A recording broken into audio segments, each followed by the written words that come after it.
Welcome to Fearless with Jason Whitlock. I'm Jason Whitlock, your host. Happy Monday. Thank you for joining me.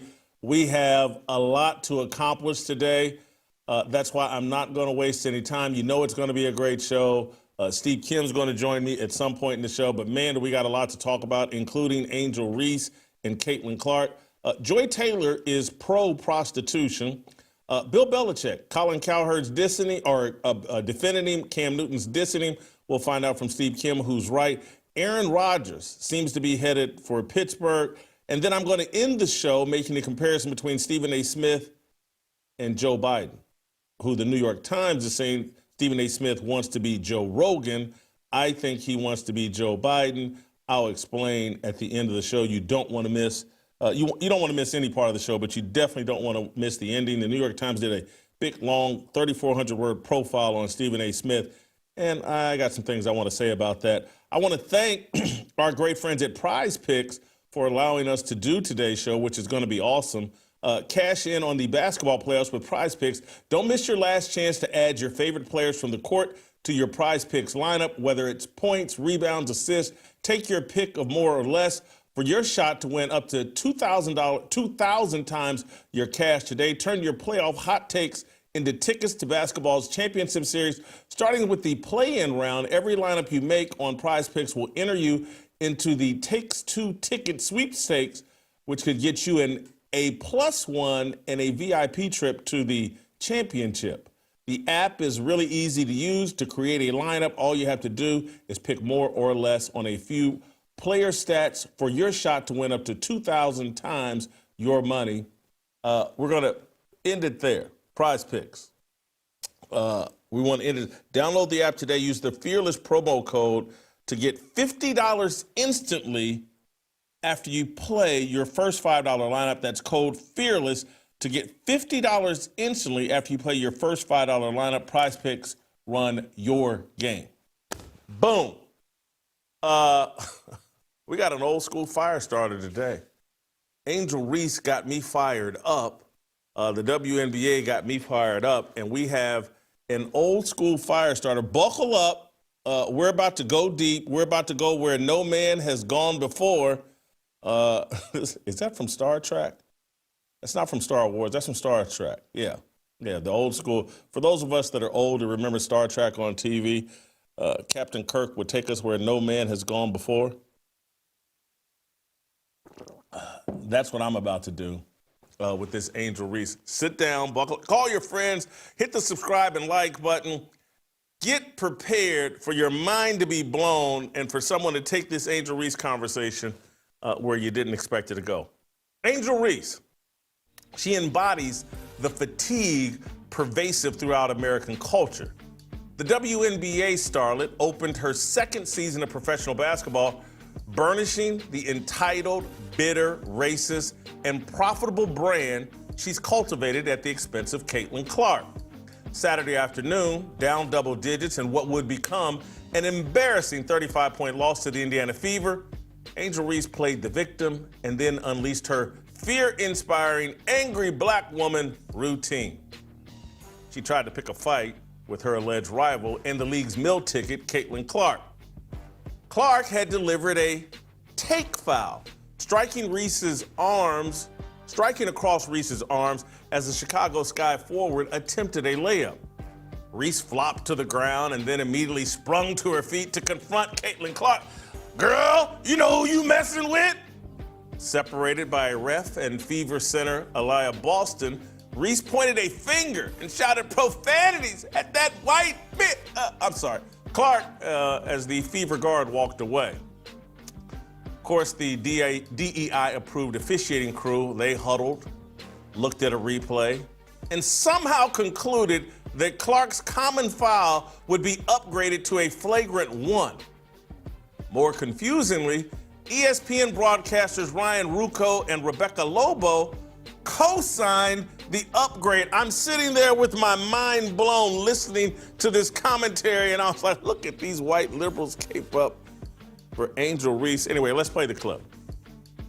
Clark on Angel Reese that Angel took exception to. So initially, Angel pushes Natasha Howard. Caitlin Clark points out the no call. Then She applies a hard foul on Reese. Reese gets up right away to get in the face of Clark. Aaliyah Boston ends up getting between them. You'll see on this angle, the initial part seems okay from Clark, but then there's a shove at the end that I think should be upgraded to a flagrant one, because that seemed like unnecessary contact from Clark. Yeah, I agree with you. And she goes in. There is a little bit extra there from Caitlin Clark in terms of the foul.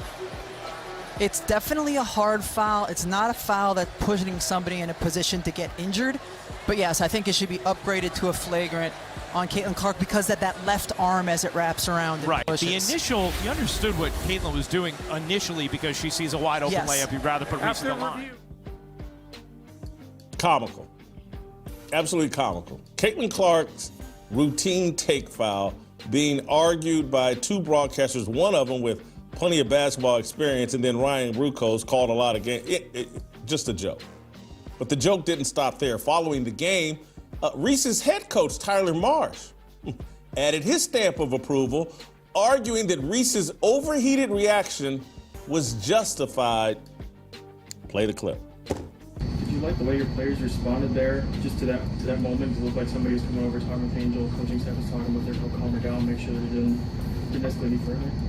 Yeah, I think that it's a little misrepresentation to calm her down. I think emotions were high on both sides, and so I think Angel reacted in a way that any of us would react in a moment like that. And so for her, I think it's just, and for us, it's the understanding that we are all in this together.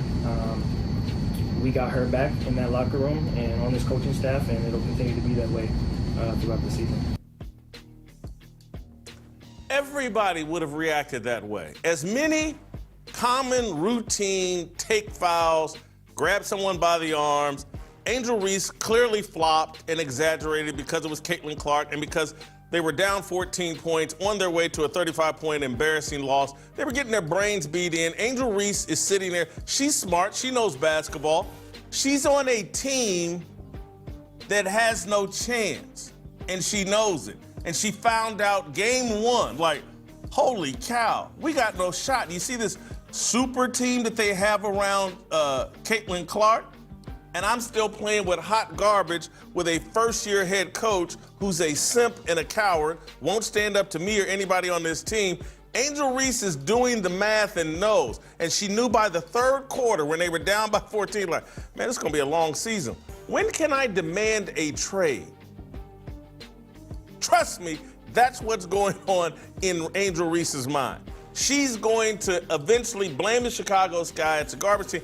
And this year, at some point, I'm setting the over-under at July 1. Angel Reese demands a trade. She may not come right, but her handlers, it'll come out. She's dissatisfied. She's not happy with the coach. They shouldn't have never fired Teresa Weatherspoon. Something's going to come out, and Angel Reese is going to push for getting pushed out or exiting the Chicago Sky so she can go join some super team and be the Dennis Rodman for Asia Wilson or somebody else. Trust me, that's what's going to happen. But this PSYOP wasn't over. The WNBA league, a day later, yesterday, they joined the PSYOP, issuing a statement that the league would investigate Indiana Fever fans for hurling racist taunts at Angel Reese. So let me walk you through what happens. Angel Reese, as you saw in that clip, shoved Natasha Howard with two hands. The referee's afraid to call it because Angel Reese is some sort of rebounding machine and she's some sort of superstar and she gets to shove people with two hands and grab a rebound. Then when Caitlin Clark says, well, I'm not going to give her the easy layup, even though she just shoved someone to get this, I'm going to do a take foul and grab her arms and send her to the free throw line and make her earn it. Angel Reese, of course, then plays the victim. She goes full Jussie Smollett and flops and hops up and, oh, Caitlin Clark, that white bee, she attacked me. And then the broadcasters, they jumped in and defended. And then the head coach jumped in and defended. And then the WNBA or Angel Reese realizing, hey, I kind of look like a fool here. We just got our brains beat in. And she played the fan race card. Didn't you hear the terrible things Indiana Fever fans? I don't have a problem with Caitlin Clark. It's her fans. It's Indiana Fever. So the WNBA is doing an investigation because when Angel Reese missed a free throw, people cheered. And someone used balloons and made some sort of noise behind some sort of noise that that's a monkey sound. And this had to be racism. And the WNBA is investigating whether or not the cheers, the boos, it's an unsafe environment for tiny little, poor little Angel Reese. The WNBA, in a statement, said, the WNBA strongly condemns racism, hate, and discrimination in all forms. They have no place in our league or in society. We are aware of the allegations and are looking into the matter. I read this statement and I was like, hallelujah. They're finally going to investigate Angel Reese for her racism. It has no place. They're going to investigate Cheryl Swoops for her racism directed at Caitlin Clark. It has no place in the WNBA. They're going to investigate Dejanay Carrington for stabbing Caitlin Clark in the eye last year. That sort of racism has no place in the WNBA. But that's not what's happening.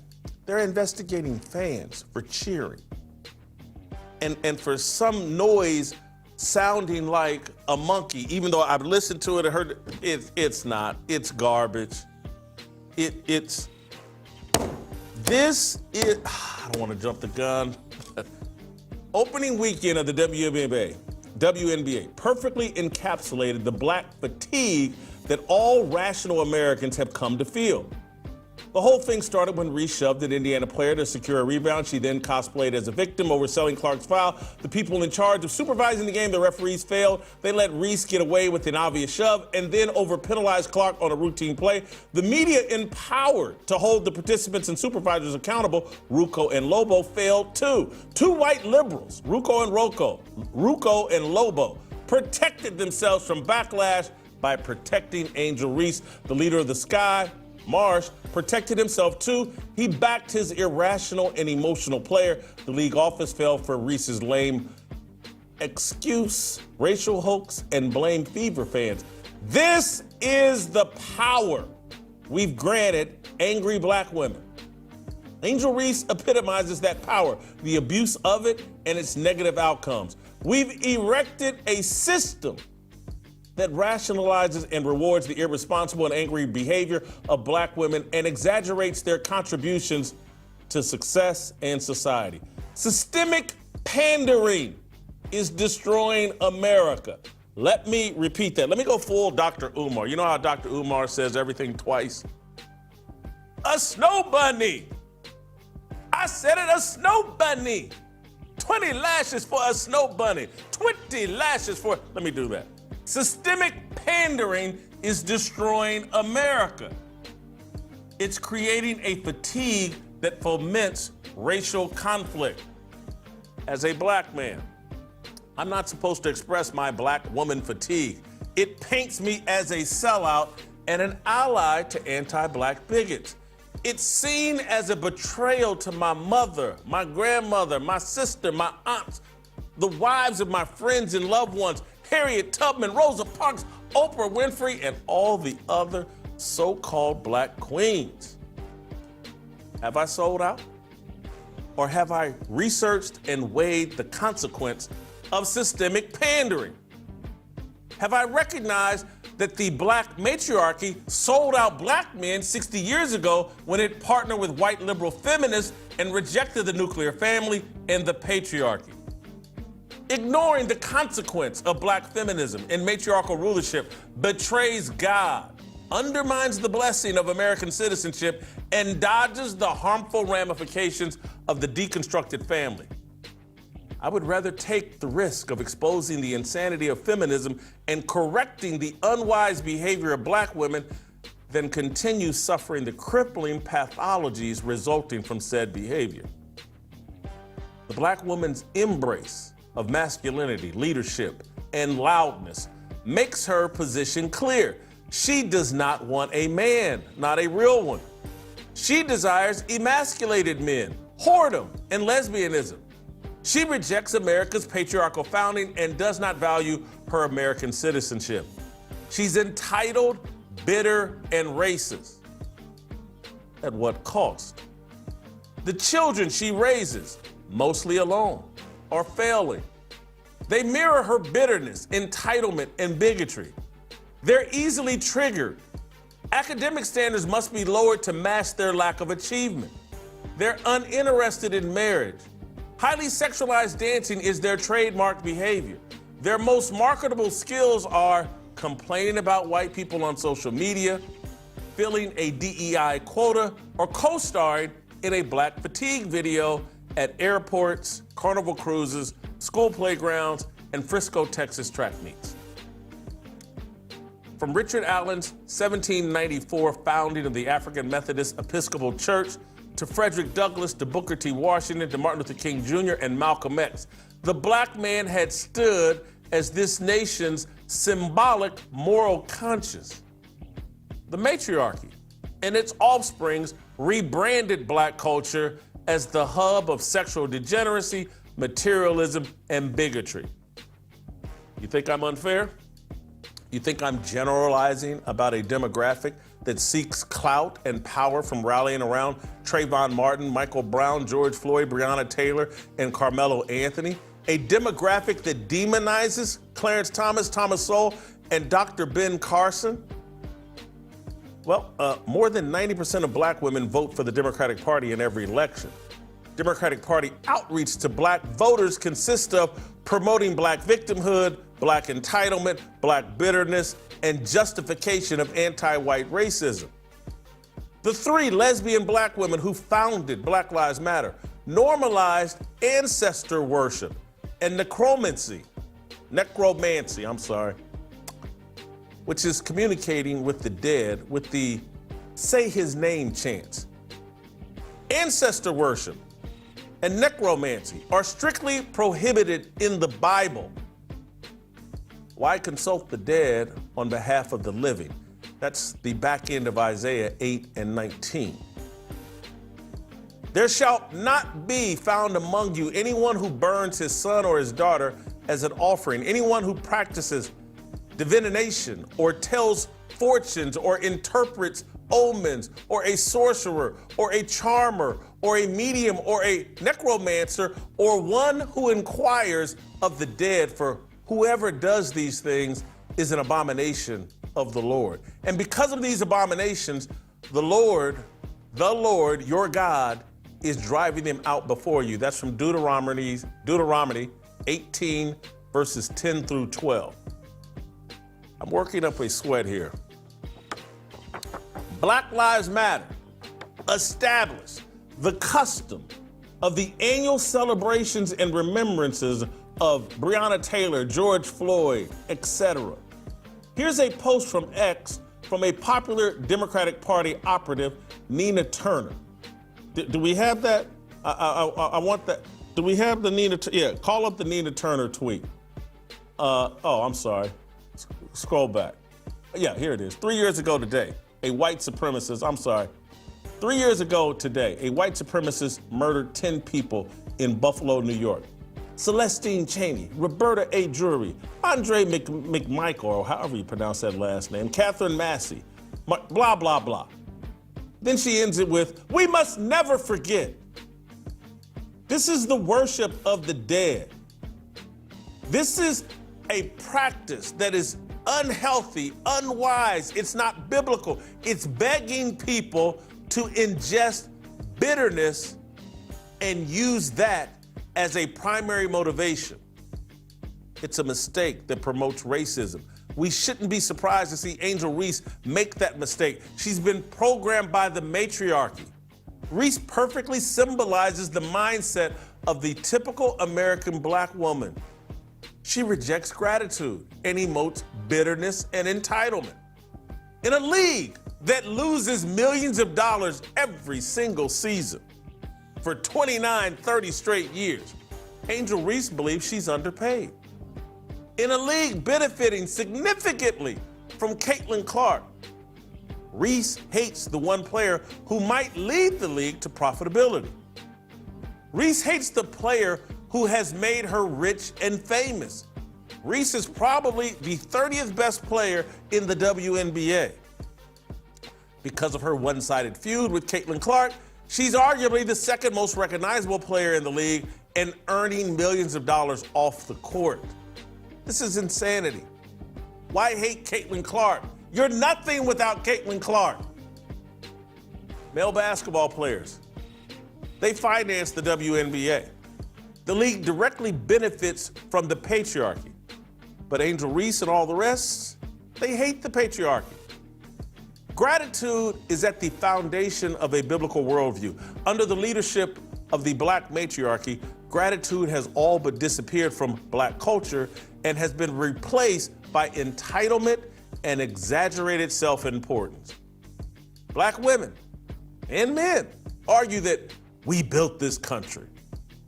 It's an illogical claim from a demographic that has been 9 to 20% of America's population throughout its history.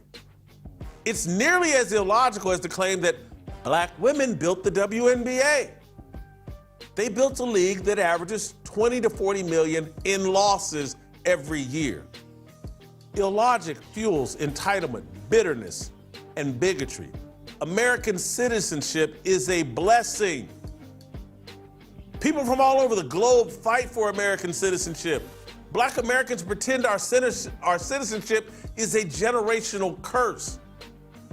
American white Christian evangelicals promote a religion that de-emphasizes skin color, emphasizes merit, and throws out a welcome mat to all would-be believers. Black Americans, en masse, support a political ideology that emphasizes skin color, undermines merit, and fights to uproot biblical traditions, principles, and morality. Anyone unfatigued at this point isn't paying attention, lives in fear of black women, or is foolish enough to believe white and Hispanic feminism are less deadly. That's my fire. That felt good. I'm on fire. I've worked up a little bit of a sweat. But I had to get that off my chest. This is what we're seeing. People ask, hey, quit talking about sports. The world's on fire. Talk about the world. You can see the blaze by just following the sports world. They're actually fomenting and powering and throwing gas on the blaze in the sports world. The sports world is actually dry. The sports world is where we used to go to put away our differences and come together. They're driving the divide through the sports world. Everything going on in America can be seen through the sports world. This black fatigue, this matriarchal uprooting of the patriarchy, it's going on in the sports world.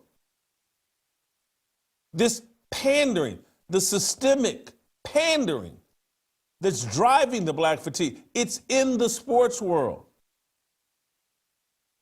The way people, the entire system just pandered to Angel Reese. Angel Reese behaved poorly Saturday, but the whole system pretended like she didn't. And that they gave that Aaliyah Boston a technical foul for stopping Angel Reese from confronting and trying to spark a fight between Caitlin Clark. Just the illogic that those three referees, that DEI-approved officiating crew, went and looked at the video saw Angel Reese shove Natasha Howard, saw her flop, saw her hop up and try to spark some sort of confrontation between Caitlin Clark. They watched Aliyah Boston prevent it by stepping in between Caitlin Clark and Angel Reese, and they said, hey, we got to both sides this, and let's give Aliyah Boston, let's give Boston a technical for breaking up a fight, for being a peacemaker. That's how illogical this system is. This pandering system to the misbehaving, out of control, feminist, illogical black woman. So Natasha Howard's involved in this, Aliyah Boston's involved in this, Caitlin Clark is involved in this, and Angel Reese. Only one of these people is illogical and irrational. And the whole system basically defended the irrational, illogical, misbehaving black woman. They're now, the story out of this is, hey, Indiana Fever fans cheered when she missed a free throw and may have done something racist to Angel Reese. That's the big WNBA takeaway. They put out a statement. They didn't put out a statement saying, look, man, the refs blew this. They missed Angel Reese shoving a girl in the back. Caitlin Clark did a typical take foul. Angel Reese flopped and then tried to escalate it. That's what the league should have put out. But because there's systemic pandering to a certain demographic, and there's a certain type of behavior that they want black women and all black people to exhibit, they pandered to Angel Reese to send a message. This is what we like. And Angel Reese, very I don't even want to talk about the basketball aspect of this, but this is so fatiguing. It's inescapable. And the people that are sitting around wondering, like, hey, man, can this continue? Can we build a normal society that panders to illogical, irrational, emotional, violent behavior? Can we have an organized society, a successful society, if we're going to pander to that kind of behavior from a certain demographic? Rather than let's rebuke them, let's call them into repentance, and let's not reward this behavior. Let's try that. But that's not what we're trying. Because when black people, at the behest of the Democratic Party, at the behest of their puppet masters, when they loot and burn cities, when they do anything, we make excuses. Well, looting and violence, that's the voice of the unheard. The voice of the unheard. Who hasn't heard these loud-ass black women? Who hasn't heard them? Everybody's heard them. People just want them to shut up. We're tired of hearing them. And we're tired of their unraised kids, their unfathered kids. And they need to be rebuked and called into repentance.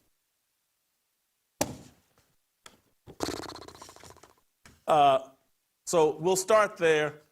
We'll bring Steve Kim. RG3 had some interesting comments about this Angel Reese, Caitlin Clark, the latest deal. We'll start there with Steve Kim. Before we do that, I do want to thank our friends at Relief Factor. I want to personally thank Relief Factor for the relief they're providing me. So many people living with everyday pain think they're stuck with it.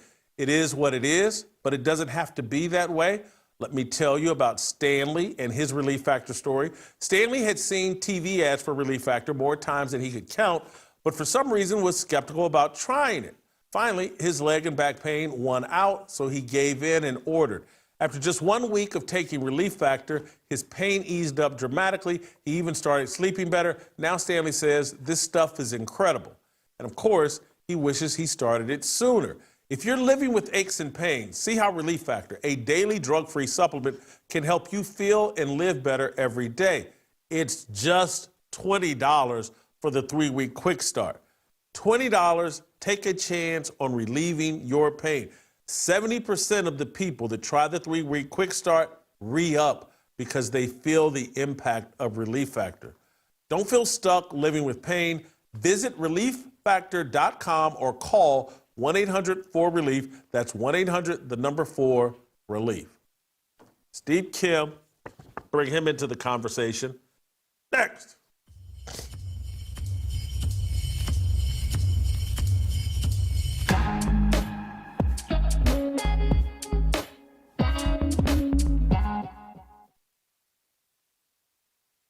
ESPN sucks. To Jeff Ulbrich, I sincerely hope he whipped his kid's ass. That's an ass whip. That is a required ass whipping.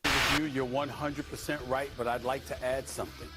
We certainly don't want to see someone with you telling folks we're not answering those questions either. Well, You do not. That's where RC steps exit out the stage. I know he They didn't want the distraction that they think Shedeur Sanders and the entire Sanders family was going to become. They don't have the stones in the NFL to ever say that out loud, so they hide behind other garbage. It was personal, and it was awkward to watch. Yeah, and This is a Bronson, a Cat Williams game, and they are going to have to find something either from OG or get somebody else going on this team to make up for something that may lack. And that's why ESPN sucks. Yeah, 모두 다 빨리 박수 쳐 기다리지 말고 서둘러 Reason that I'm back is to feed you raps I see that you are 배불러 So All right, welcome back and welcome in Steve Kim. Steve, I want to start with an RG3 comment on Twitter, bring you into the conversation that way. Could we call up the RG3 tweet, please? Or post on X, I'm sorry. So here's RG3, Robert Griffin III. I believe he's now with Fox Sports. He used to be with ESPN, former NFL star, who's been a little woke, but is coming out of his wokeness to some degree. Anyway, here's RG3. After watching Caitlin Clark's flagrant foul on Angel Reese and the aftermath, there is no way Angel Reese can continue to lie that she doesn't dislike Caitlin Clark. I know what hatred looks like. Angel Reese hates Caitlin Clark. Not some basketball rivalry hate either. Hate. This was seen as some sort of betrayal or like, oh my, what do you mean? You can't bring hate into. This has been so obvious since they met in the national championship game where Angel Reese started trolling her right after the game. They win a championship and your first thoughts are, I got to go mock the star of the other team. Caitlin Clark has never done anything to Angel Reese other than make her famous. What do you make here of RG3 admitting what's been obvious for 3 or 4 years? Well, a couple of things. If his marriage didn't do it, that did. Cookout pass revoked. Could be a lifetime suspension. We're talking Pete Rose level of revocation of that path.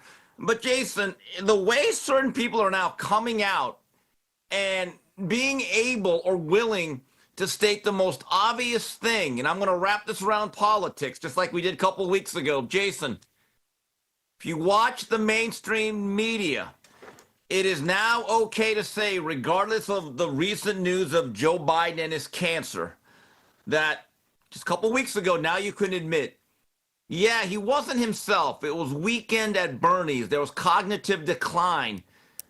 Go back about 12 months to 18 months ago. You were basically shunned. You were not allowed to say it. You were basically censored if you ever brought it up on certain networks. Now the same networks have people like Jake Tapper, who are part of the cover-up, who are now exposing the cover-up. He's literally written a book that says, man, he was down bad. This guy was a mummy. He was an absolute corpse. The guy would literally excoriate people on his program for ever mentioning it during the campaign. Now he's writing a book. Think of the irony of this. Those who are covering up or covered up are now exposing the cover up. Well, last year there were many people, and I believe RG3 might have been one of them initially, who were saying that Angel Reese is just a basketball player. She's done nothing wrong, and she's just a hard-nosed player, and there should be no jealousy, who are now stating the obvious. I see a lot of parallels here between the two subjects and how people are now suddenly coming around. Steve, I want to go a step further with my analogy here as Angel Reese being the embodiment of the matriarchal, feminist black woman. And just how let's look at the hypocrisy and the obvious things that no one will point out. Angel Reese allegedly is, the rival to Caitlin Clark, and just a cut below Caitlin Clark. But and I know you don't pay this close attention to the WNBA, but this is factual. The Indiana Fever went out this offseason and got one of the most accomplished coaches in the WNBA to come in and coach Caitlin Clark because they saw it as a great opportunity. Stephanie White, was a great player. She's been a great assistant coach. She's been a great head coach. The Chicago Sky gets some 37-year-old first-time head coach, Tyler Marsh. So the great coaches aren't looking, hey, how can I go connect with Angel Reese? This offseason, the Indiana Fever basically got whatever free agent player they wanted. They put a super team around Caitlin Clark. Dewana Bronner, very experienced, third-time, all-time leading scorer now in the WNBA. So, came in third, surpassed up or moved up to number 3 in this weekend's game. Natasha Howard, super accomplished, got her. Sophie Cunningham, great spot-up shooter, great energy, got her from the field. They put a super team around Caitlin Clark because people want to play with Caitlin Clark. Yeah. The Chicago Sky, they look perhaps worse than they were a year ago because people don't want to play with Angel Reese. I'm not speculating there. People that played with her at Maryland and LSU did not enjoy their experience. Haley Van Leith, their freshman or their rookie guard, not excited about having to reconnect with Angel Reese. The year she played with Angel Reese in college was the most difficult of her career, and she moved on and hit the portal again just to get away from Angel Reese. This angry black woman that has some talent, she's a great rebounder, a great defender, could be an effective player in the WNBA, but she's so toxic, she's so angry, she's so bitter, she's so selfish. No one wants to play with her. That message, didn't the Wayans used to? There should be a message there that people are missing. That this whole persona that she's taken on, it's toxic. So in other words, Angel Reese shouldn't be such a menace while drinking her juice in South Central. Yeah, there's obviously Angel Reese fatigue. So what you have described is Caitlin Clark is that fine perfume that attracts people. Or Caitlin Clark is. Angel Reese is rage. She's a repellent. And that is the reality. Jason, I found it interesting on Sunday. I'm doing some work, writing my column, doing some research here, and I go on the X timeline, and there are literally graphics trumpeting Angel Reese's double-double. Like, that's the thing, the double-double. And I'm thinking to myself, what other player in the WNBA or the NBA would be given an edit or some sort of honor or accommodation in a game where they lost by 35? Just think about it. Hey, never mind the 35-point loss, the double-double. That is the sports definition of, you know what? Yeah, the Titanic sunk, but the band kept playing. I just don't get it. But the way people are reacting, you talk about the Angel Reese fatigue, and there's absolutely no doubt that it's real. The way certain people are reacting to that particular incident and the way both players reacted and acted, it goes to show you that the standards you set for somebody is what you really think of them. Caitlin Clark had a hard foul. She's being excoriated by certain people who are justifying Angel Reese's behavior. Again, the double standard, no standard. No standard for certain people, double standards for others. Again, the standards you set, that's what you really think of those people. The fact that they gave Aaliyah Boston a technical for trying to break up the fight or breaking up a potential fight, the lengths that they're going to justify Angel Reese's behavior, and that the WNBA is doing an investigation because this is an unsafe work environment for Angel Reese.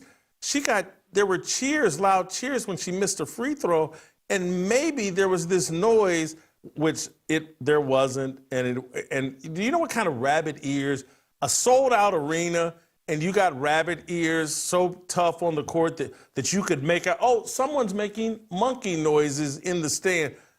It's all a bogus lie, and the WNBA needs to quit pandering to Angel Reese and all these other victims, whether they're in the NBA, WNBA, or whatever. So, Jason, wasn't that game at Indiana? That was a home game for Caitlin, right? Yes. So let me get this straight. So when an opposing team misses a free throw, it's this big thing that the home crowd cheers. That's what, okay, that's never been heard before. The other thing is, I always hear the word grifting. You know what the greatest grift is? Actually thinking that Angel and Caitlin are rivals. No, they're not. I saw the best comparison, and it's a little bit more time sensitive. I know I'd probably go with the 80s comparison of Kurt Rambis being compared to Michael Jordan, and I love Kurt Rambis, but let's be honest. Someone said on Twitter, they're not really rivals. That's like saying that Kobe and Andre Drummond had a rivalry. Look, as you mentioned, Angel Reese has an effective role. She's good at what she does. But to say that they are rivals based on level of play, this is not Larry Bird against Magic Johnson. It's not. That is actually an insult to what Caitlin Clark does on the floor, every single possession, how she actually makes people better. The main skill of Angel Reese, which is basically picking up her own bricks and building a wall on her way to padding stats, that really only helps herself. It really does. And she's a terrible shooter from inside the paint. She has absolutely no range. She doesn't set up her teammates. But outside of that, she's great, right? So I actually think that we need to stop. We need to stop this lie and stop insulting Caitlin Clark. She might have a rival in terms of play and production and impact. It is not Angel Reese. Let me tell you who should really be insulted. Who was, to me, this weekend was more insulted than Caitlin Clark, far more insulted. It nearly triggered me. I almost exploded. I saw people, and who was it? Someone was arguing that, hey, hatred is good, and we haven't seen this kind of hatred in sports since Isaiah Thomas and Larry Bird. And I nearly lost my mind. And I was like, you're trying to tell me Angel Reese is Isaiah Thomas? Are you kidding me? I mean, Isaiah Thomas and the Detroit Pistons, that's an insult to Isaiah Thomas. Oh, my God. Now, if she wanted, it's John Sally and Larry Bird, but don't bring Isaiah into this. I found Larry, that very insulting. Zeke, I know you've come on this program. You're a friend of Fearless and a friend of Jason Whitlock. I just want you to know, most true Americans, we do not feel that way. You are truly among the Mount Rushmore of point guards and maybe the best quote-unquote small player I've ever seen in any level of basketball. But, Jason, let's get into that particular comparison then. Here's the issue with that. when Isaiah Thomas said that unfortunate thing backing up Rodman, where Rodman said after that tough Game 7, I believe it was the 88 or 87 Eastern Conference Finals. Dennis Rodman said, well, if Larry was just a white guy, it wouldn't be a big deal. And then Isaiah flippantly said, yeah, I kind of agree. I don't know if you remember this. I'm sure you do, though. Before Game 1 in L.A., Boston travels to play the finals against the Lakers. They actually did a whole press conference where Larry Bird was dragged out of practice and Isaiah had to apologize. And Larry Bird said, look, it's not a big deal. Isaiah's good with me. It's an unfortunate thing. Let's just focus. I got a championship to ring.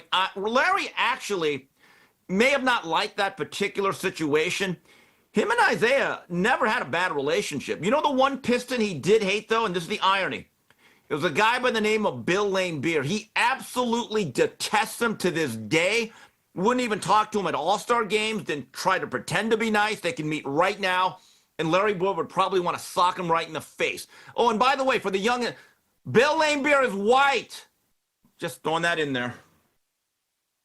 Yeah, listen, Isaiah Thomas, a student of the game, a scientist of the game, someone that anybody had to respect, even a Michael Jordan. And Michael Jordan did not like Isaiah Thomas, but it's because Isaiah Thomas was a competitor at Michael Jordan's level, despite just being 6'1", in terms of competitive fire and do anything to win and play in a style. And that bad boys Pistons way was the way they could win championships, going up against a Larry Bird, going up against a Michael Jordan, going up against a Magic Johnson. Anyway, comparing Angel Reese to Isaiah Thomas irritated me. And Isaiah probably likes Angel Reese, but he damn well knows Angel Reese is John Sally or Dennis Rodman at best. No, she more damn Rick sure ain't no Mahorn. Isaiah Thomas. More Rick Mahorn, I think. Look, Spider could play over the rim. He could block shots. He could run the floor. Spider was a great role player. Rodman, in addition to his defense, could lock down at various points of his career. Rodman, when he was young and springy with the twitchy legs, could guard 1, 2, and 3. Then as he became a little bigger and bulkier, he could guard 4, and if the team went small, he could guard 5. So Mahorn. And again, Rick, no disrespect to you, Mr. McNasty. We have great respect for your game. Listen, I want to squeeze a couple of more things in, and so I'm sorry, I'm going to put a pin in the Angel Reese, Caitlin Clark discussion for now. I do want to tell you guys about a movie you can catch this Memorial Day. We're headed into Memorial Day weekend. It's a story about grit, redemption, and good old-fashioned family values.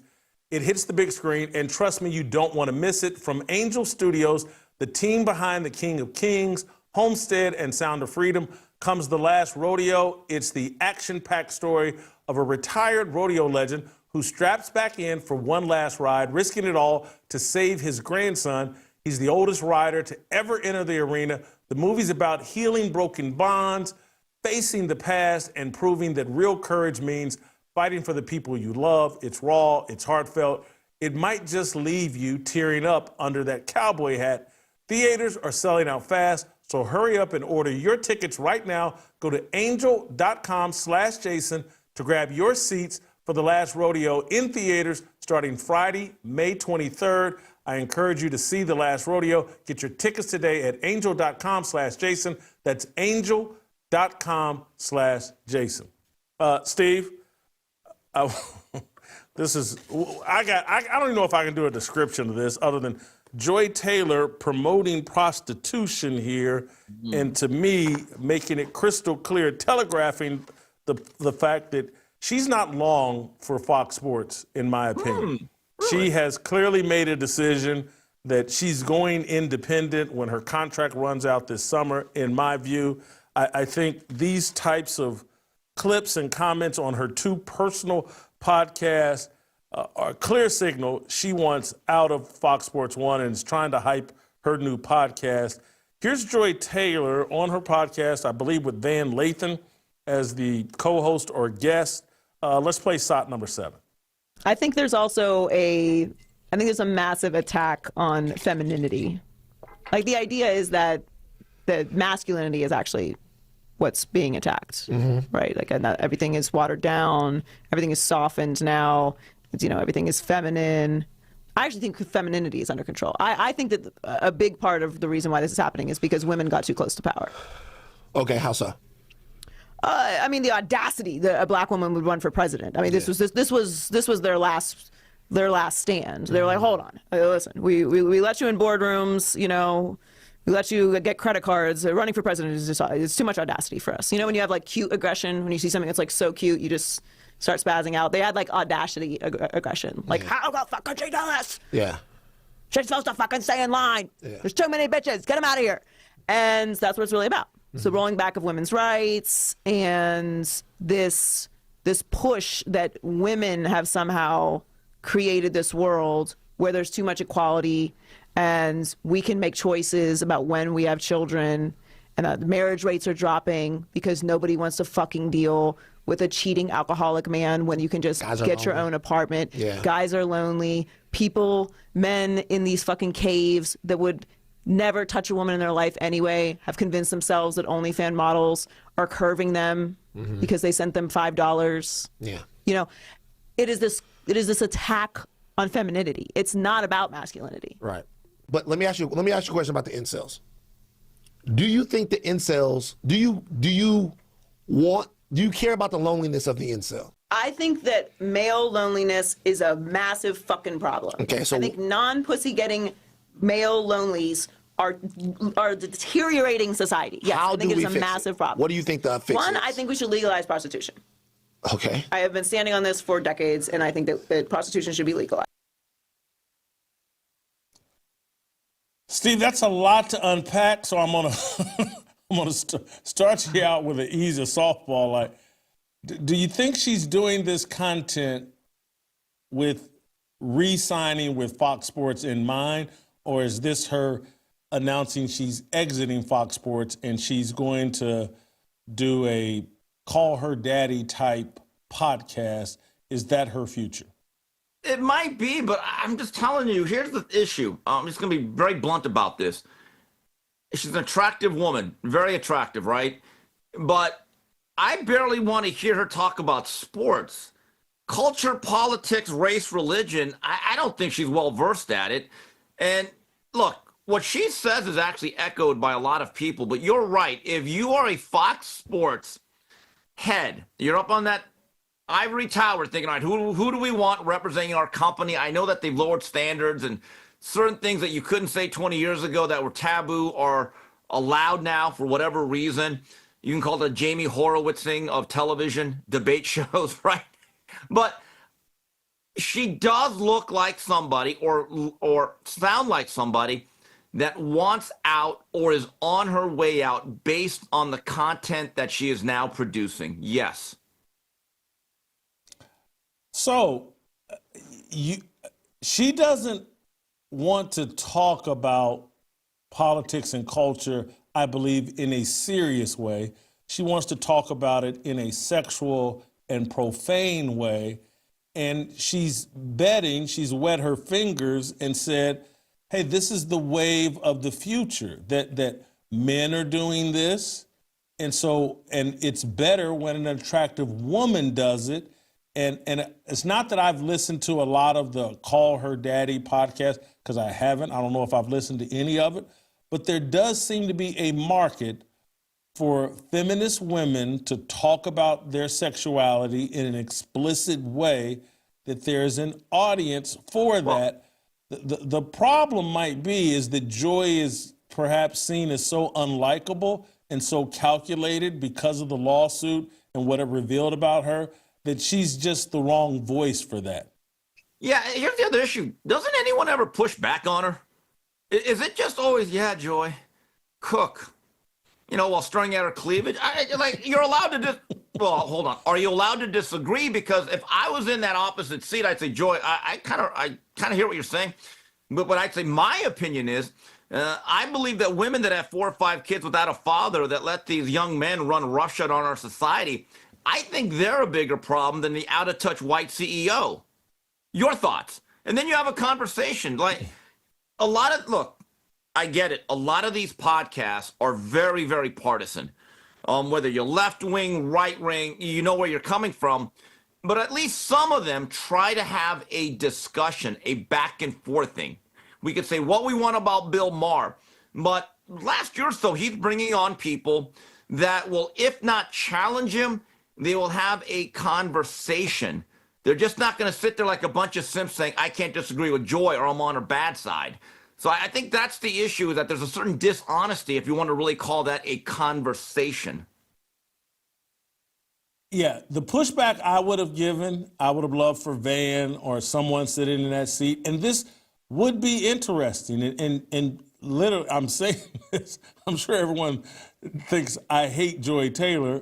I don't. I have some sympathy for her, that she got put out over her skis and placed into a role where, but regardless, what would be interesting, Joy, is if someone said to you, hey, look, couldn't you argue that the American black community has tried the matriarchy and that they've empowered women in their communities everywhere, and women pretty much run everything as it relates to the black community?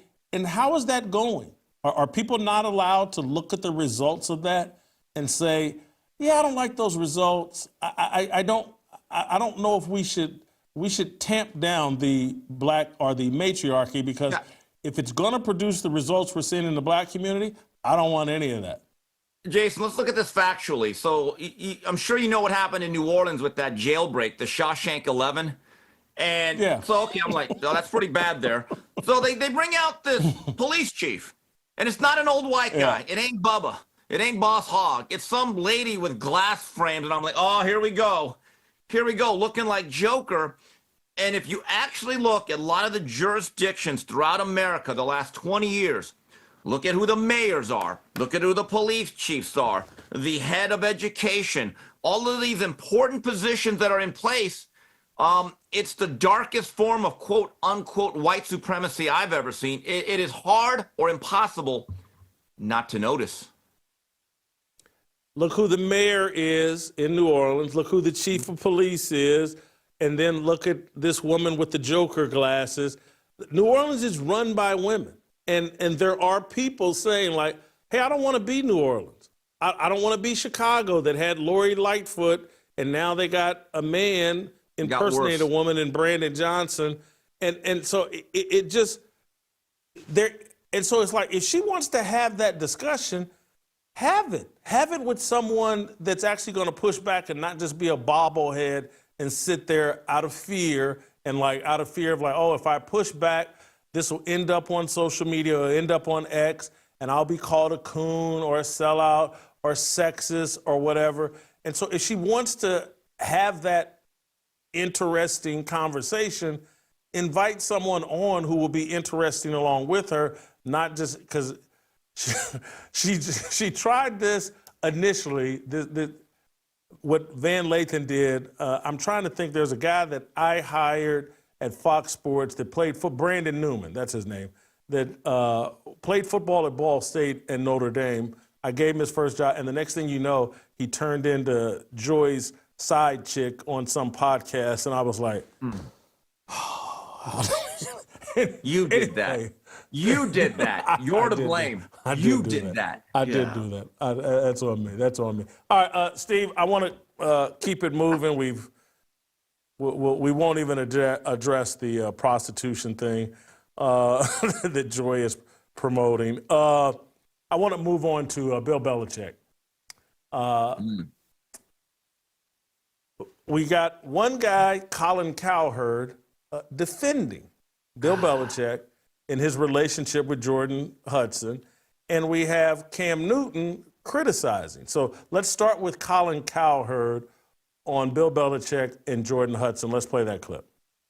Stop me if you've heard this one before. A wealthy old man starts dating a young, ambitious woman, and suddenly the family is concerned. According to Pablo Torre, folks are whispering about Belichick and his girlfriend Jordan. Look, I don't buy into this whole idea that Bill is some old feeble man who doesn't know what he's doing, okay? We've literally got ring video proving Bill knows exactly what he's doing. Put your shirt on, Bill. And let's be honest, families aren't worried about Bill, they're worried about the will. When dad's worth over $100 million, suddenly everybody's got questions like, who's getting cut out? All right, so that's Cowherd on Belichick. Now let's hear from Cam Newton, SOT number 12. This is Cam Newton, the former NFL star, on Bill Belichick. I find it extremely interesting for a person who've always led with this. Do not be a distraction. We talking more about Jordon Hudson than talking about who's our starting quarterback. You can't name me 3 players on North Carolina's roster right now besides Jordon Hudson. In the NFL locker room, man, we'll laugh at this. Hey, Bill, hey, what you got going on, bro? Now, you having that same situation with a 16-year-old that you're trying to recruit, and then you got to talk to his mama? This ain't a good look. As a teenager, can I compartmentalize this person as being my coach and take heed to what he's saying and be able to not throw that back at him and say, man, what you know, coach? Hey, you got girl problems just like me. Huh? Say we come out first game out the gate, they lose. Will this be the headline of the story? The Jordon Hudson effect? Of course it is. And do you think this will affect the Bill Belichick legacy? I'm gonna say his name before her legacy. You give me a word. Bill Belichick. The greatest coach of all time.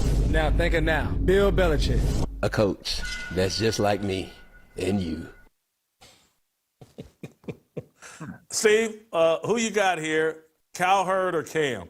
You know, we aim to be fair and honest and balanced, unlike other networks that claim it. No, we do it. I am totally on with my guy. My guy, Cam, nailed it. Because it's not just interesting, Cam, it's actually ironic. And this is a guy that played for him in that COVID season, so it's maybe a little different. But I believe there's a generation of players that were under the thumb of the Patriot way, who probably didn't like it outside the winning, which is important, granted. We're now saying this guy was the false preacher. He was the false prophet. What a hypocrite, because he makes a great point. For a guy that tried to limit or curb distractions, Jason, in this particular offseason of football, he is the distraction, okay? But for the record, I believe Air Jordan is in their mid-20s, not 16. It's not our Belichick here. It's legal, but it doesn't make it right. So I am completely with Cam. What do you think of Cowherd's take that Bill Belichick's family is concerned about the money and not concerned about Bill? Can't you be concerned about both? I guess, but every time Colin makes a statement like this, I go back to the party of joy. What's the agenda? Are you doing a show with Belichick? Is there some commercial interest or relationship that you must protect? Every time Colin comes out and says something, I go, okay, what's the angle here? How are you not protecting the Belichick family or Bill? Oftentimes, I get the sense Cowherd is protecting something that of his interest financially. I could be wrong, but that's just my view of it.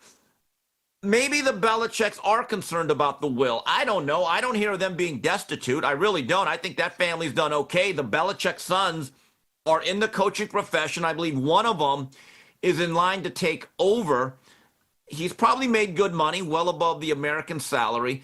But I think they also care about the brand and the reputation that has taken years. And in a 6-month period, it has gone down the tube. Jason, I'm going to go all the way back.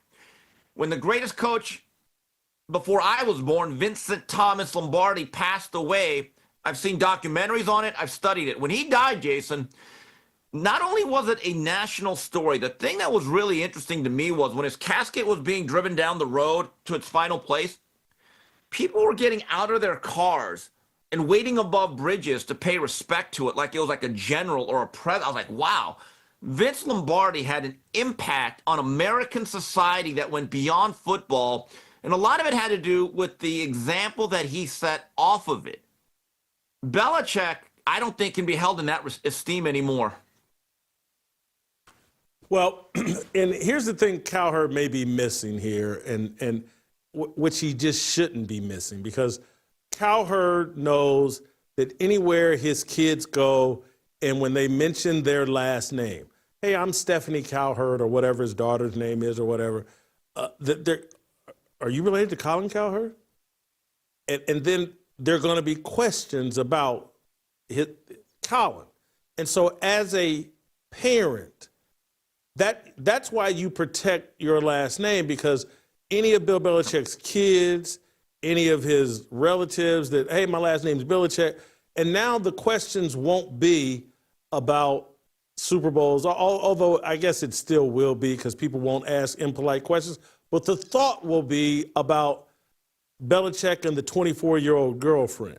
And I'm just telling you, it's something I think about all the time because my opinions are so polarizing that I do question and wonder, like, oh, man, what position my brother be somewhere and say his last name, and then he's got to answer questions about me. And I think about it all the time, and I justify it by saying, like, well, what he needs to tell him is, like, yeah, my brother, he's pretty hardcore about his Christianity, and he just says things that he believes are consistent with his religious beliefs, and just leave it at that.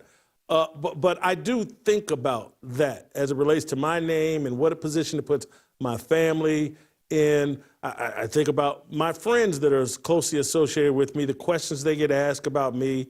But I think Cowherd misses the mark here, and it should be pretty easy for him to relate to because Cowherd's a unique name, and his kids will get asked questions about him, and Cowherd shouldn't run off with some 21-year-old and make his kids have to answer questions. And I'm not saying there's any chance of that. I'm just saying you should be thinking that way. And Belichick should be thinking about his name and the impact it has on his kids. Well, Jason, with Colin Cowherd or anyone else of that stature, whether you're with a 21-year-old, again, I agree, it's not our business. But when you trot her out in public and then you make her part of the UNC football staff and she's on the field publicly, it became a story. I actually think Pablo Torre is doing some of his best work. It is a story. Now, if this was all kept in private and we never saw her and they had their own private relationship, Jason, nobody would have cared. The story would have been, can this old curmudgeonly NFL coach make the adjustment to Division I college football in 2025? But when you're on the red carpet, like that picture right there, what, no one's supposed to talk about it? The other issue is this. And I would ask Colin Cowherd very simply, I will agree with you, he's an icon. But I'd say, Colin, based on what's transpired the last 4 to 5, 6 months, do you think at this point Belichick is a bit of a punchline, yes or no? And do you think the family has a right to be concerned about that?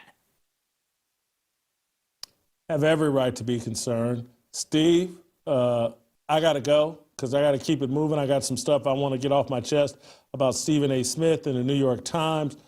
Before we do that, if you're someone that's looking for something bold, thought-provoking, and rooted in truth, I want you to check out Rick Burgess's brand new series, Strange Encounters. Strange Encounters is streaming now on Blaze TV and YouTube. This isn't about ghosts or Bigfoot. It's about the real spiritual battles we face every day. Rick dives into the unseen world through a biblical lens, equipping you with the truth and courage for the fight. It's powerful, it's timely, and it's something every believer needs to hear. That's Strange Encounters. Watch it now on Blaze TV by going to fearlessmission.com. Get $20 off your subscription or find it wherever you get your podcast. That's Strange Encounters, Rick Burgess. It's important. You should check it out. Don't go anywhere because I got a powerful ending to the show. We're going to talk about Stephen A. Smith and the New York Times comparing him to Joe Rogan when the proper comparison is probably Joe Biden. I'll explain next.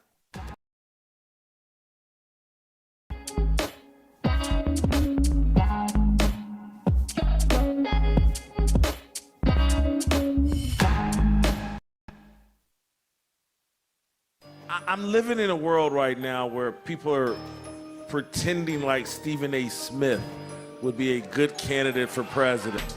And my girls are so concerned about the rise of egomania in my heart that no matter what I say, they're like, oh yeah, okay, pretty impressive, all right.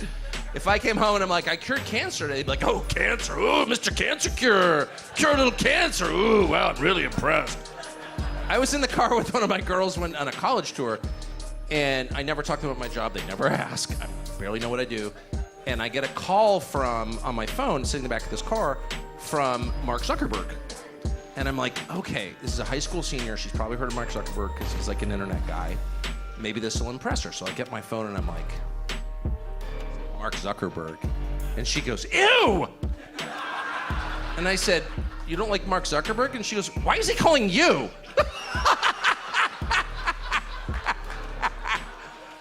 It's so important to have people like that in your life who love you but are not impressed. And I don't think Stephen A. Smith has any of those people. His words are our religion, our regrets and our decisions. We all want to go to heaven with freedom. It's my obligation, no hate, discrimination, raising up your hands for freedom. All right, welcome back. I got a very good ending to today's show. The New York Times has authored a 3,400 word alleged profile of Stephen A. Smith. The headline of the story is Stephen A. Smith is running, period, to be Joe Rogan. America's best-known sports talker is hosting bold-faced Democrats and MAGA luminaries and teasing a 2028 run. But what he really wants is ubiquitous political influence and things of that nature. This is the New York Times. I believe this article came out yesterday. It's according, nope. This came out 3 or 4 days ago. This came out, I believe, Friday. But it is a 22-minute read. It's 3,400 words long. And when I say this story says nothing, covers no new ground, accomplishes nothing, doesn't put any type of unique spin on Stephen A. Smith, I guess the new spin is trying to tell you, hey, Stephen A. doesn't want to be president. Stephen A. and the Democratic Party want someone to be Joe Rogan. And that's what this whole Stephen A. Smith presidential flirtation is all about. I completely disagree. And part of me in reading the story, again, 3,400 words, is supposed to be in depth. It wastes a lot of time going over things that people already know and replaying events that people know and can be found elsewhere. I think they got a 50-minute interview with Stephen A., I think they say in this story. And the story is just disappointing. And this assertion that he wants to be Joe Rogan, I believe, is completely inaccurate. He wants to be Joe Biden. And let's take him at his word. And now let's take him at his word, knowing all that we know now about Joe Biden. It was announced yesterday that Joe Biden has some sort of aggressive form of prostate cancer. It's in his bones. And that most people are believing when it's this aggressive and it's in his bones and it's this form of prostate cancer, the speculation is that Joe Biden doesn't have long for this world. That takes the speculation even further. How long ago, when did they know that Joe Biden had this aggressive form of prostate cancer? Because they're announcing it now and they're saying it's in his bones and they're saying like, well, hold on. Joe Biden gets a physical every year. He's the president of the United States.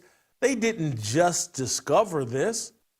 He's getting a physical every year. And they're alleging that doctors and the media all worked with Joe Biden to conceal this, and that Joe Biden clearly couldn't have been running the country with this aggressive form of cancer in his body. And then Jake Tapper is coming out with this book. He participated in the cover-up of Joe Biden's cognitive decline and health decline, and now he's writing a book about how everybody knew, and it was, Joe Biden's health decline had been going on for years. And so people are asked, who's been running the country before Trump, who was running the country during those 4 years when it's crystal. There's some audio tape that's been released that's showing just like, man, Joe Biden could barely put sentences together. Now we know he's been dealing with an aggressive form of cancer. And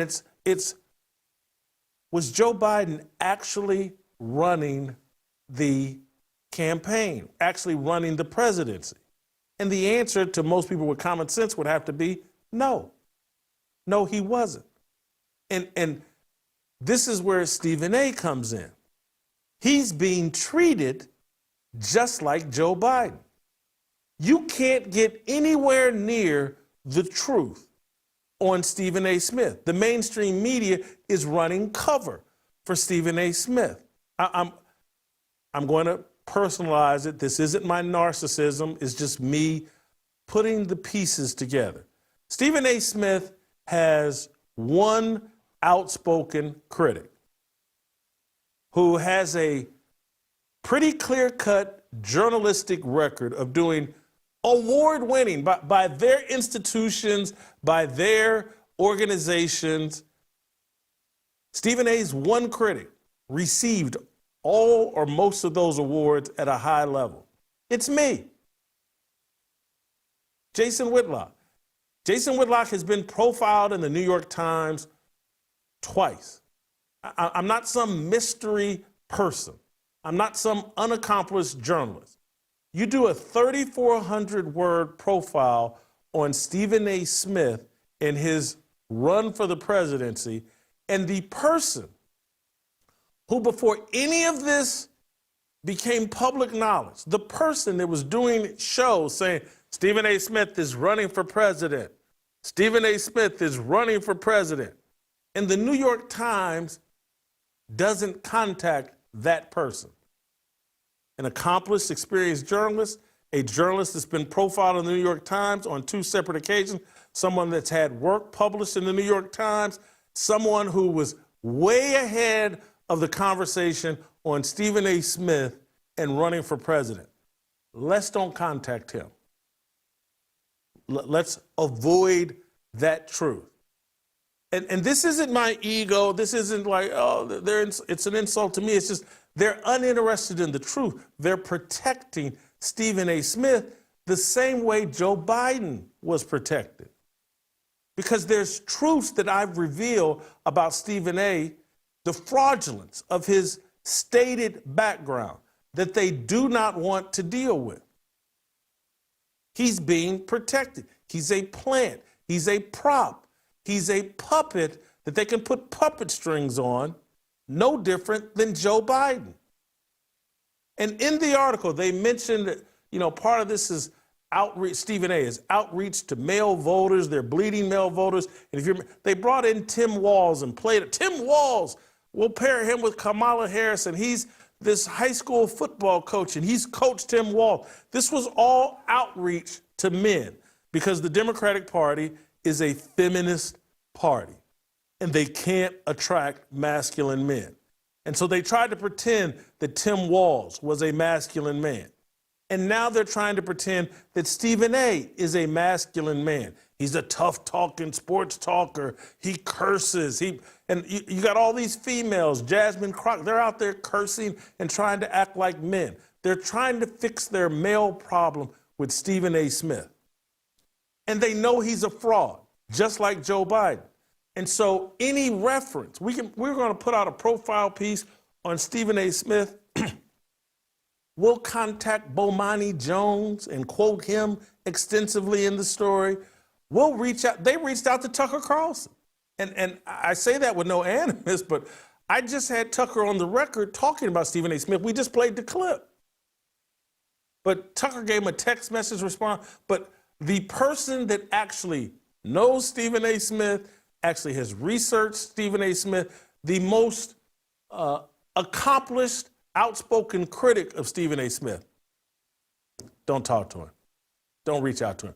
We want to avoid those facts that Whitlock has presented as it relates to the fraudulence of Stephen A. Smith's background. All the lies, the pathological lies told in his memoir. We don't want to deal with that. No different. We don't want to deal with Hunter Biden's is it Hunter? Joe Biden's son, Hunter Biden's laptop. We don't want to deal with that. We don't want to deal with Joe Biden's daughter's diary and saying that this man inappropriately showered with her. We don't want to deal with his cognitive decline, so we'll just ignore it and act like it doesn't exist. I got a bigger point than me in terms of how they're covering for Stephen A. Smith and how I believe this. He wants to be Joe Rogan. No, this dude wants to be Joe Biden. And the New York Times is helping sell that myth. But I want to read you this excerpt that I found interesting as it relates to just like, these guys won't even do basic research. A 3,400 word, that's a long story in the New York Times. It's a long story anywhere. Covers no new ground, won't even explore obvious details, won't even do basic research on Stephen A. Smith. Here's an excerpt from the story. For a time, Mr. Smith hoped to be the kind of athlete other people would be paid to talk about. Raised in Hollis, Queens, Mr. Smith revered the broadcasters on his television, Howard Cosell, Brian Gumbel, Ed Bradley, but found the basketball court outside to be his refuge from an often difficult youth. The son of Caribbean immigrants and the youngest of 6 siblings, he struggled in school with undiagnosed dyslexia and learned around age 10 that his father had a second family nearby. With completely unfounded professional basketball aspirations in his telling, Mr. Smith played for the Fashion Institute of Technology in Manhattan before transferring to Winston-Salem State University, a historically black college in North Carolina. When an injury sidelined him, Mr. Smith found his way to writing, once authoring a school newspaper column while still on the basketball roster, urging his coach to retire for health reasons. Eager but swaggering, Mr. Smith was a young reporter in a hurry, Pierce said, whirring through newsrooms in his suit and tie amid legions of white men in khakis. So, those of you that pay attention to this show, we actually dug up the story that Stephen A. Smith allegedly calling for big house games to retire at the end of the season. That is a lie. We showed you the actual story. I read to you the actual story. It's a recount, a replay of the season. He never calls for big house games to step down and retire. It's a lie. It did not happen. We dug up the actual story. It's a lie. And we presented you that evidence on this show. It's a lie. The whole Plated Fashion Institute, the whole avoidance of like, well, hold on, man. How do you write about someone playing at Fashion Institute without mentioning their high school basketball career? He never played in high school. He made the team and then quit almost instantly or was kicked off the team for unexplained reasons that he blamed it on a failing grade in one class and they kicked him. It's an unbelievably stupid story that's not believable.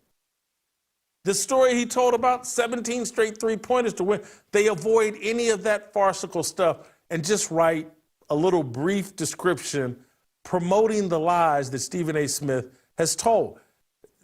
These people, let me get the name of this author, Matt Flegenheimer, whoever wrote this story. This is a 3,400-word story. I used to be a print journalist. When you write 3,400 words about someone and you're allegedly at the New York Times, there's a level of research that you do.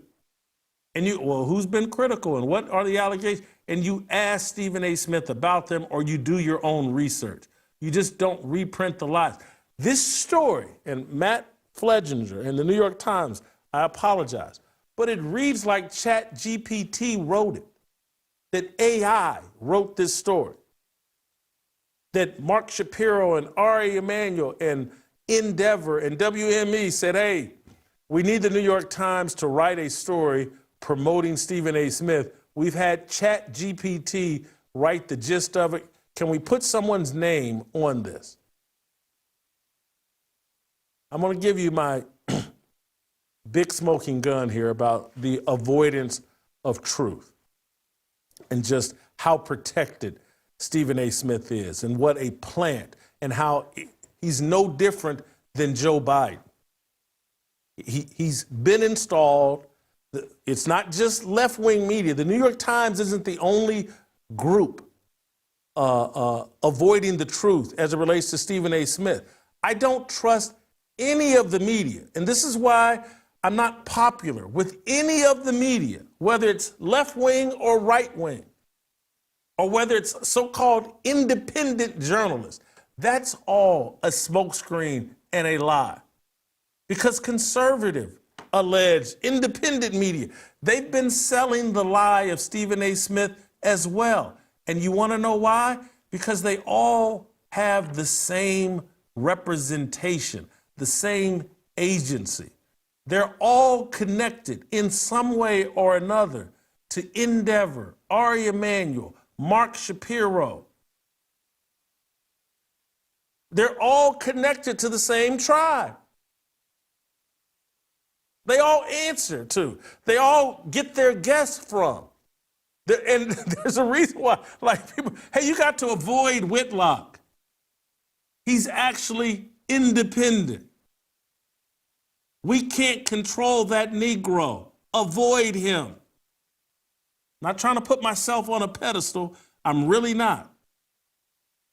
But I'm just telling you the truth.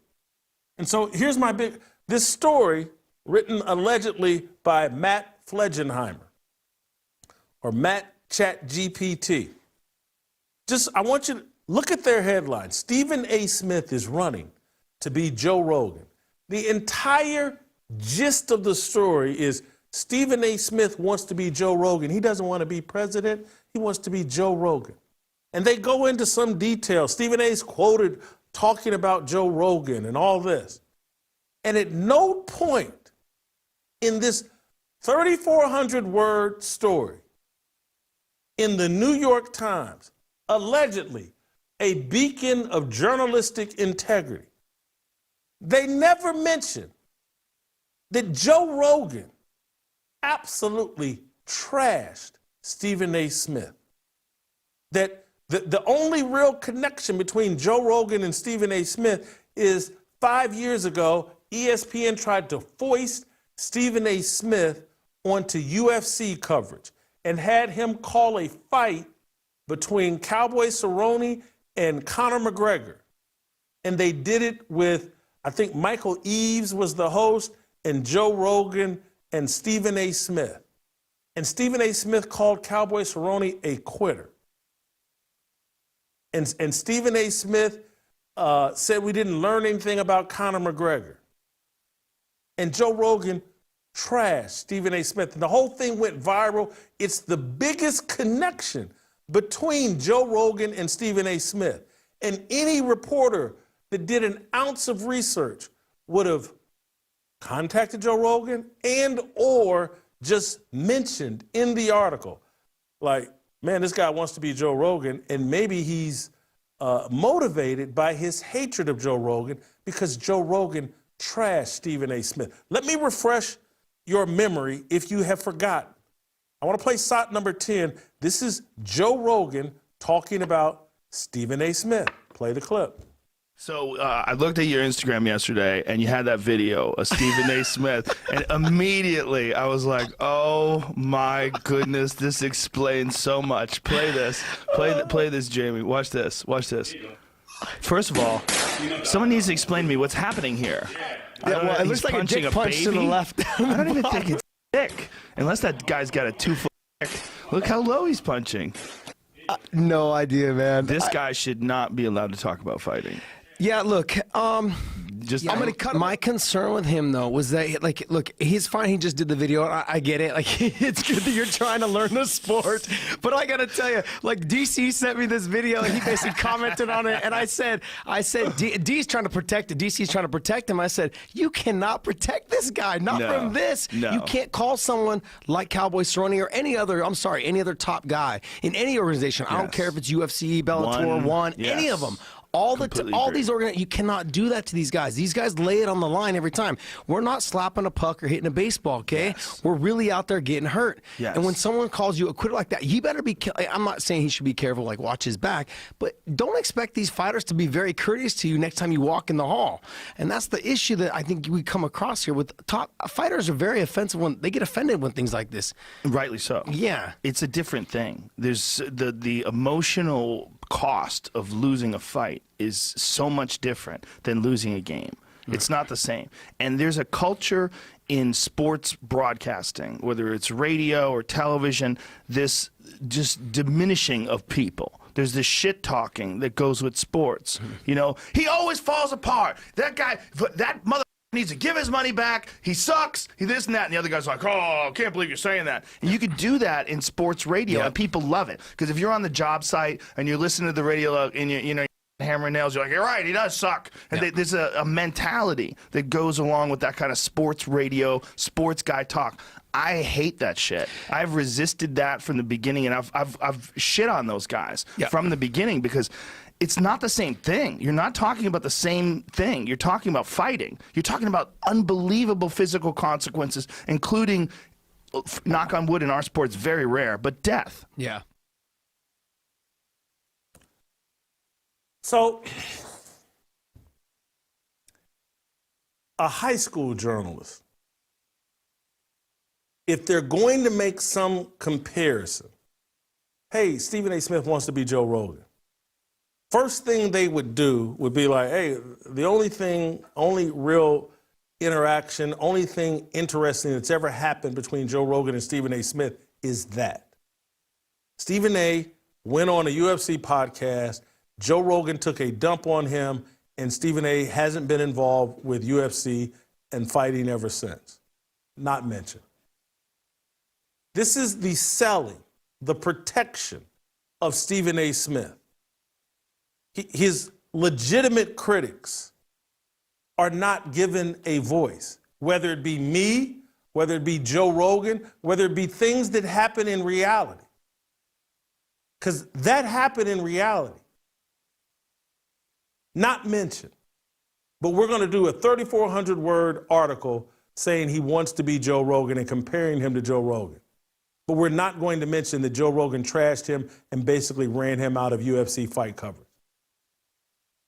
This guy doesn't want to be Joe Rogan. He wants to be Joe Biden, and that's how the media is treating Stephen A. Smith, like he's Joe Biden.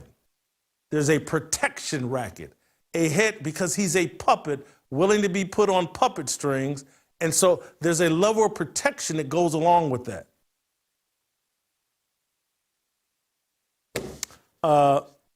In 10 minutes, I'll be on the Harmony channel.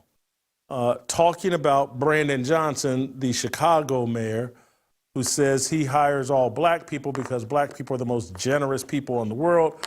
I'll talk about that with Shemeka Michelle and Delano Squires. Give me 10 minutes to get over to the Harmony channel. That's youtube.com/@Jason Whitlock Harmony. We'll continue the conversation over there as I talk about the mayor of Chicago and the out-and-out racism and racist policies of the mayor of Chicago on the Harmony channel. Thank you for watching. We'll play tomorrow, and we'll see you tomorrow.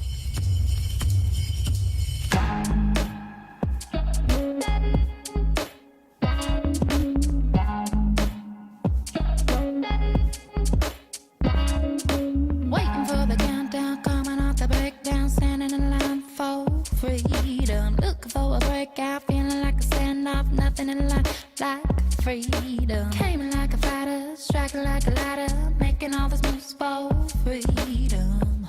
I want freedom.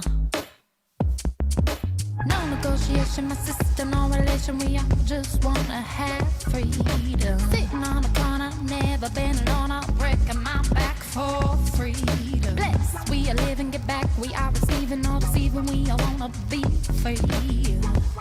We want freedom. I wanna be, I just want, I wanna be, I just want, I wanna be, I just